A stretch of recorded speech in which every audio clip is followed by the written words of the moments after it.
Hello, Scorpio, Sun, Moon, Rising, and Venus signs. Kamusta kayo? Sana ba'y nasa mabuti kayong kalagayan? Welcome back po sa Star Tarot. At kung bago kayo dito, welcome din po kayo. Please subscribe, like, share my videos, and leave me a comment kung nag-resonate po kayo. Thank you. So, Scorpio, first card ninyo, we have ear. Wow, so this is good, no? May good news, merong magandang balitang paparating. And baka ito yung mga related, no, sa kunyari sa school, 'di ba? Baka meron kayong mga examinations na tinake sa school and baka nakapasa kayo, admission for school, maaaring gano'n. Or probably mga resulta, no, ng mga examinations, medical, gano'n.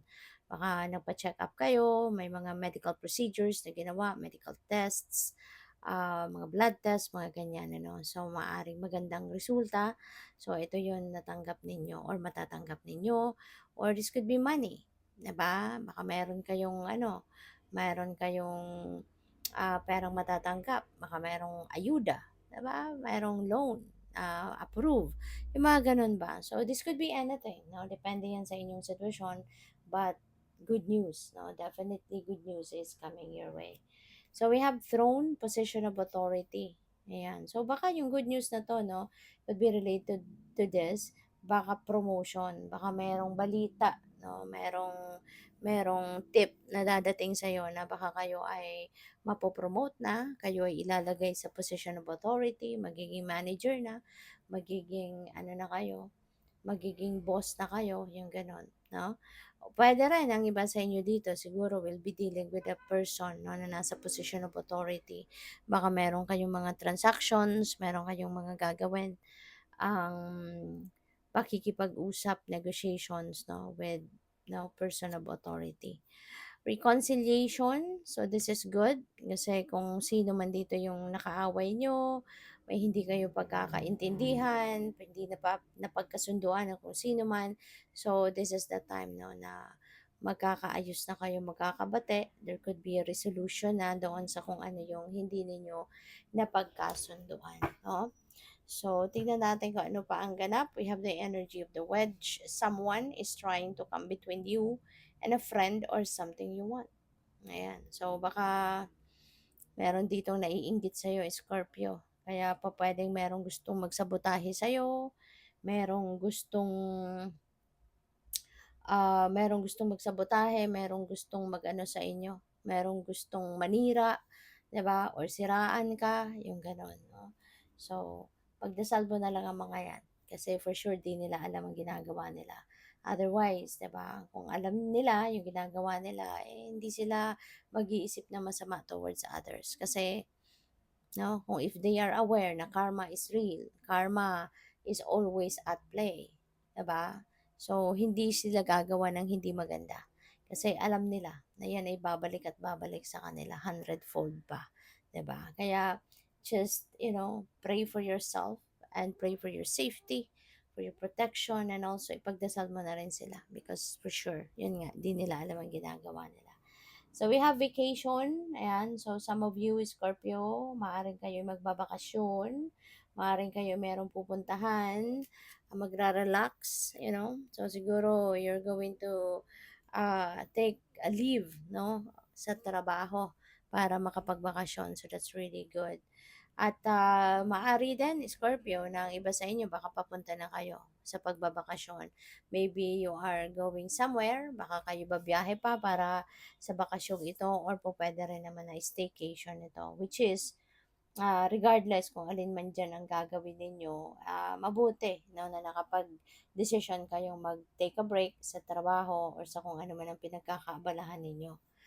Kasi kailangan natin balance, 'di ba? So we have love. Ayan. So yung love na 'to, this could be ano 'to, maaaring romantic relationship. Baka merong papasok sa romantic relationship iba sa inyo.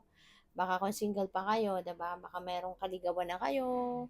Baka merong kaligawan or merong baka meron na kayong asawa, meron na kayong jowa, 'di ba? So, pupuwede rin na ngayon baka meron kayong mga ise-celebrate. Maybe you are celebrating a milestone, 'di ba, sa relationship ninyo. So, puwedeng gano'n din ang ganap diyan. Kaya good for you.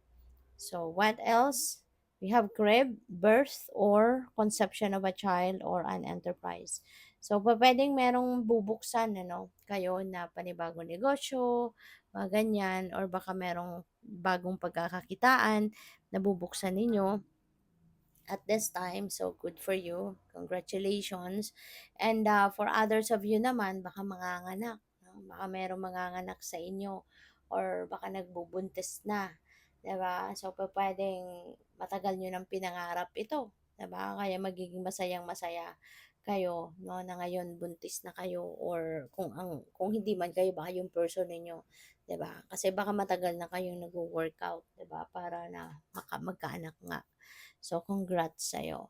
We have Fairman. Dealing. So, relationship with a man with blonde, gray, or white hair.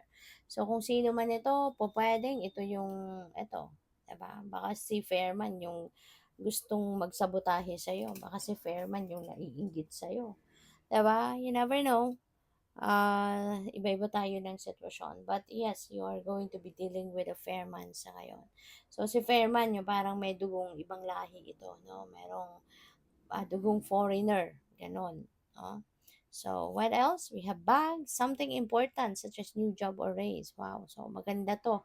Maaring ito yung good news ninyo or isa sa mga good news na maririnig ninyo. Baka mabibigyan na kayo ngayon ng bagong trabaho, no? Baka ma-o-offeran na kayo, matanggap na kayo sa in-applyan ninyo or baka makakakuha na din kayo ng pay raise, may additional na sweldo kayo, no? May dagdag sahod na. Or pa pwedeng may promotion din ng iba sa inyo diyan. So congrats. You will be taken care of in difficult times. Kaya wag kang mag-alala, no? Kasi kung sino man ito na alam mo 'yon na umiepal, 'di ba? Or nagta-try na sabotahiin ka, huwag kang mag-alala. You are protected from that person, no? Yung universe is giving you guarantee na you will be taken care of lalo-lalo na sa mga pagkakataon na alam mo 'yon, mga mahirap na sitwasyon. So we have broken wishbone. Wish will not be granted. Alam mo kung bakit? Hindi ito para sa'yo. Kung ano man itong wini-wish mo is not the best for you. It's not for your highest good. Kasi hindi ka hahayaan ng universe na mapunta ka sa isang sitwasyon na hindi makakabuti para sa iyo.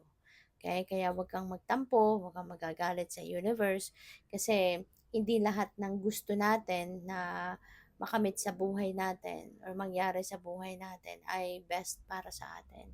Hindi lahat, no, ay yun ang beneficial para sa atin. Kaya huwag tayong magagalit, huwag tayong maiinis kung hindi binibigay ng universe na kung anong wish natin. Kasi the universe only wants the best for us. Always remember that. Diba? Kaya kung ano man ito, hindi ito ibibigay sa'yo. Yung kung ano man ang wini-wish ninyong ito, hindi nibibigay sa'yo pero kasi hindi yan ang makakabuti para sa'yo. And for sure, when God is denying something sa'yo, because the universe has a plan, 'di ba? The universe has a better plan for you, no? Way better than kung ano 'tong hinihingi mo, yung meron siyang hinihahandang mas maganda, mas mabuti diyan sa hinihingi mo. We have facts, shrewdness, and resourcefulness, especially in business. So, maaring kung kayo ay nagnenegosyo, baka ito yung kulang. Alright?